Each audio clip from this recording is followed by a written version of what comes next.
नमस्कार दोस्तों। वैसे तो हमने बहुत सारे देवी देवताओं के विवाह की कथा के बारे में सुना है, पर क्या आप सबने कभी तुलसी माता के विवाह की कथा के बारे में सुना है? अगर नहीं तो आज की वीडियो में मैं आपके लिए तुलसी माता के विवाह की कथा लेकर आई हूँ। उससे पहले कुछ एक बातें मैं आप सबको बताना चाहती हूँ। हम लोग सब लोग जानते हैं कि जो तुलसी माता है उनका पूजन का जो समय है वो कार्तिक मास की शुक्ल पक्ष की द्वादशी तिथि को निर्धारित किया गया है। और ठीक उससे एक दिन पहले जो है वो भगवान विष्णु जो है वो अपनी नींद 4 महीने की लंबी नींद के बाद जागते हैं, जिसको कि हम देव उठावनी एकादशी के नाम से भी जानते हैं। और इसी के बाद जितने भी शुभ मुहूर्त है वो सारे शुरू हो जाते हैं, जैसे विवाह का मुहूर्त हो गया, गृह प्रवेश का मुहूर्त हो गया, और जितने भी जो मुहूर्त हैं वो उसके बाद शुरू हो जाते हैं, क्योंकि उससे पहले जो है वो उसको बंद कर दिया जाता है, क्योंकि माना जाता है कि भगवान जी वो सो रहे होते हैं तो उस टाइम पे कोई भी शुभ कार्य जो है वो नहीं किया जाता है। तो इस दिन जो है वो विवाहित स्त्रियां जो है वो तुलसी पूजन करती हैं, पूरे विधि विधान के साथ तुलसी का पूजन करती हैं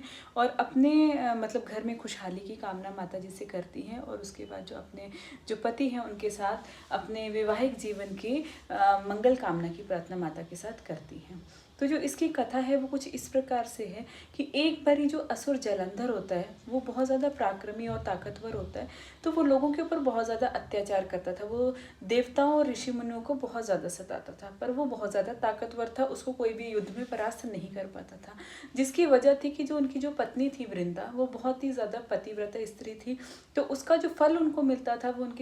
जो उनके पति थे जालंधर, असुर जालंधर, उनको मिलता था कि कोई भी उनको युद्ध में परास्त नहीं कर पाता था। तो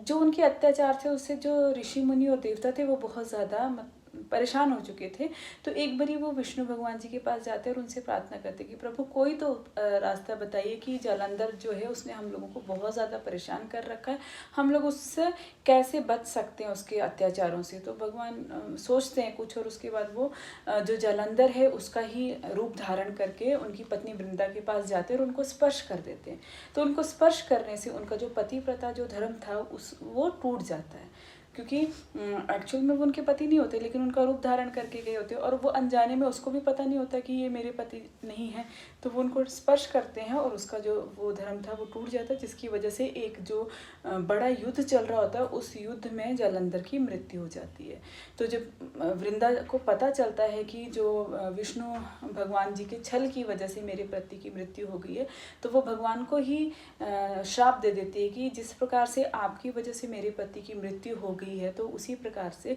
तुम्हारी पत्नी को भी कोई छल से जो है वो अपहरण करके ले जाएगा और तुम्हें अपनी पत्नी का वियोग जो है वो सहन करना पड़ेगा। उसके बाद जो उसके पति की चिता होती है उसके ऊपर वो जाकर बैठ जाती है और उस चिता में अपने आप को भस्म कर देती है। फिर उसके बाद ऐसा होता है कि जहाँ पर उसकी वो राख होती है तो उस राख से एक जो है वो पौधा उत्पन्न होता है। तो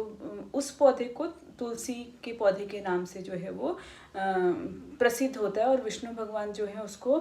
उनको भी बहुत ज़्यादा अंदर से मतलब बुरा लग रहा होता है कि मैंने छल से जो है उनका पतिव्रता धर्म जो है उसका उल्लंघन किया था, और मेरी वजह से ही जो है उन्होंने अपने जो है जीवन को समाप्त कर लिया। तो वो उनको मतलब कि एक वो देते हैं, आशीर्वाद देते हैं, एक वरदान देते हैं कि आज के बाद से जो तुलसी का पौधा है वो मेरे साथ हमेशा रहेगा, और जो भी एकादशी के दिन जो है वो माता की विधि विधान से शालिग्राम जी के साथ पूजा करेगा, उनके सारे जो दुख दर्द है वो दूर हो जाएंगे और उनके घर में जो है वो खुशहाली आएगी। तो इसके बाद से जो है ये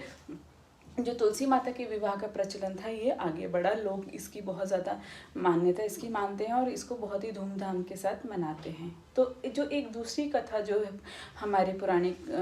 किताबों में लिखी गई है वो इस प्रकार से है कि एक गांव था, वहाँ पर एक ननद और भाभी रहते थे। तो जो भाभी थी वो अपनी ननद को कोई ज़्यादा पसंद नहीं करती थी, और ननद जो थी वो कुंवारी थी और वो तुलसी माता की बहुत ज़्यादा भक्त थी और उनकी पूजा जो है वो पूरी विधि विधान के साथ करती थी। तो लेकिन जो उनकी जो भाभी थी वो इस चीज़ को पसंद नहीं करती थी, और वो हमेशा बोलती थी कि जब तेरा विवाह होगा तो ये तुलसी का जो पौधा है यही मैं तेरे विवाह में तेरे को दहेज के रूप में दूंगी। तो जब उनकी ननद के विवाह का समय आता है तो उस टाइम पे क्या होता है कि जब वो बारात आती है तो वो क्या करती है कि गमला उठाती है और बारातियों के मुंह के आगे फोड़ देती है। तो वो जैसे ही उस गमले को उनके मुंह के आगे फोड़ती है तो वो जो गमला है वो फूटने के बाद क्या पूरे अच्छे से पकवान और भोजन के रूप में तब्दील हो जाता है। उसके उसके बाद क्या होता है कि वो जब अपनी ननद को गहने देने की बारी आती है तो वो तुलसी की एक माला जो है उनके गले में पिरो देती है, तो जो तुलसी की माला है वो भी गहनों में बदल जाती है। उसके बाद जब उनको सामान देने का टाइम आता है तो उस टाइम पे वो एक सूत का धागा रख देती है, तो सूत का धागा जो है वो भी बहुत सारे कीमती जो कपड़े होते हैं उसमें बदल जाता है। तो उसके बाद ये सारे चमत्कार जो वो भाभी देख रही होती है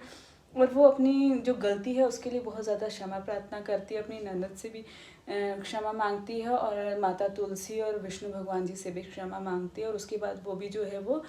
कट्टर जो है भक्त बन जाती है तुलसी माता और विष्णु भगवान की, और उनकी पूरे विधि विधान के साथ पूजा करती थी। तो इसी के बाद से जो है वो लोग जो हैं उनकी मान्यता,